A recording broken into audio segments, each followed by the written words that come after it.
Hey, kia ora, Helen Brahms here, coming to you live from, where am I?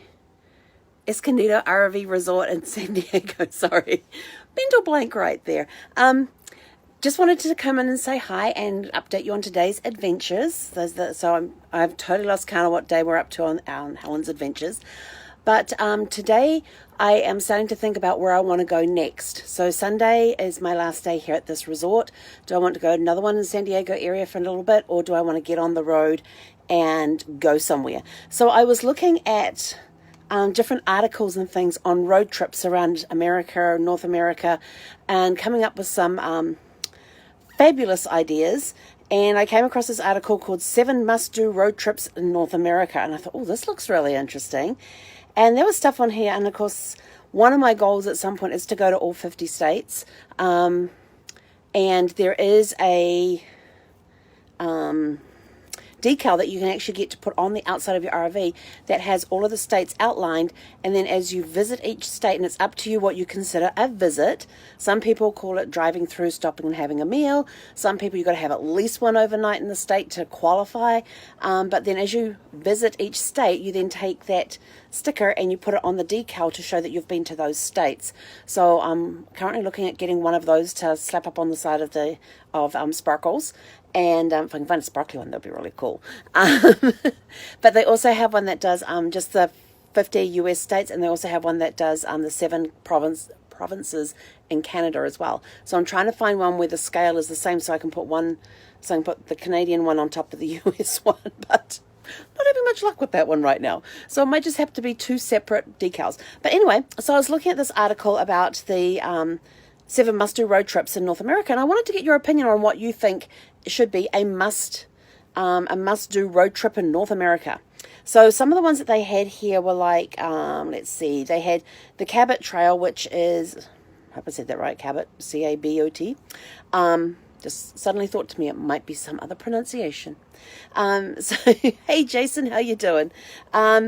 So the Cabot Trail's in Nova Scotia, and it's this long, windy road. They say it's a driver's dream, and I was sort of like, yeah, that's one of those ones where you got to have the convertible with the top down, a gorgeous day, and you just go driving, because they say it's very curvy and twisting and turning, and I do not want to take Sparkles on that road. But that one, I would quite happily rent a car with a convertible, put the roof down on a really nice day, and just coast along those sorts of roads. Another one they had here, Pacific Coast Highway, California, done that.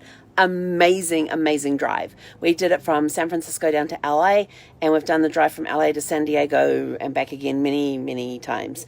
Amazing drive. Just gorgeous, especially the bit between San Francisco and LA. There's lots of little towns that you can call in along the way. Yeah, it was just a really cool drive. Another one which I have done as well is the Skyline Blue Ridge Parkway, and that goes from Virginia to North Carolina. That during fall is incredible.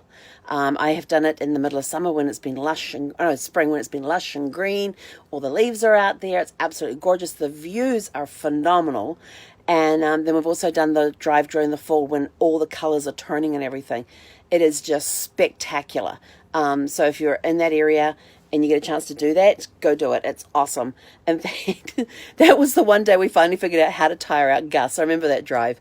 Brad and I decided we're going to go look at the 4 colors. So we put Gus into the Yukon, and off we went to drive around. And Gus, at that point, he was probably around 2 years of age.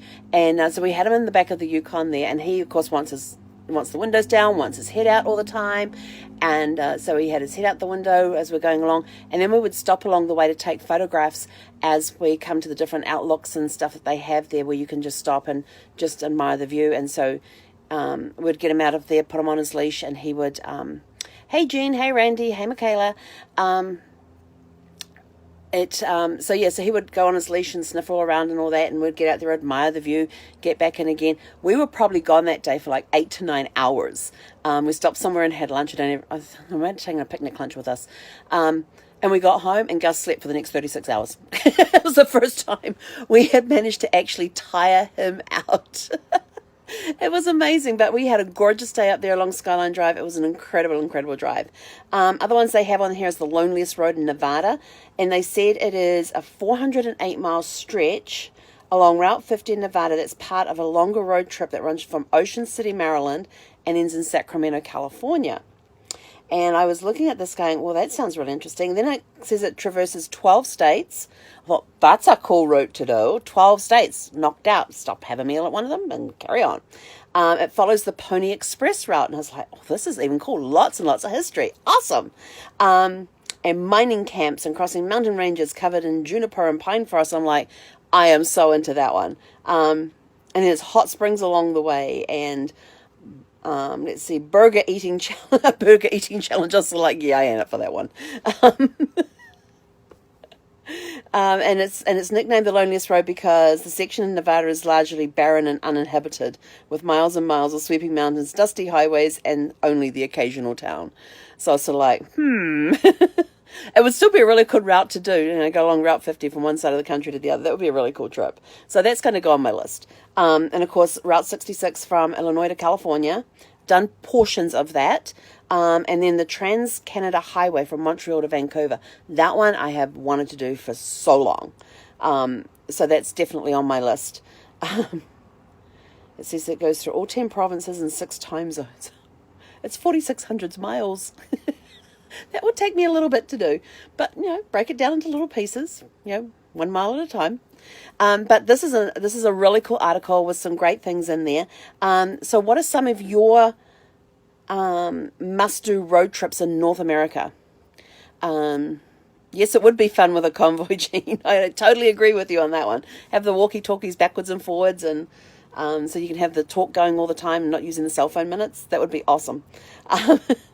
So what are some of your favorite road trips that you have done in North America? That's what I'd like to know, because I'm planning my first road trip, and so I would like some suggestions. I am open to suggestions. It may not get done immediately, but it may get done some point down the road. And then if you would like a copy of this, so comment in the comments down below. If you'd like a comment, Jeepers. Trouble talking again tonight. If you would like a copy of the full article that I have here, drop me a private message and I will shoot it over to you. It's a really cool article. And of course, I purposely didn't mention all 7 of them. So if you want to find out what all 7 are, you're going to have to ask for the article. So just send me a private message and I will send the article over to you. That's it from me. We're planning road trips. Want to know what are some of your favorite road trips that you have done, and what are some must-do road trips that you have.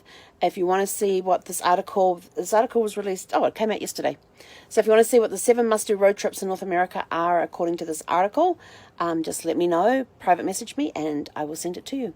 Otherwise, have a super fantastic, sparkling evening.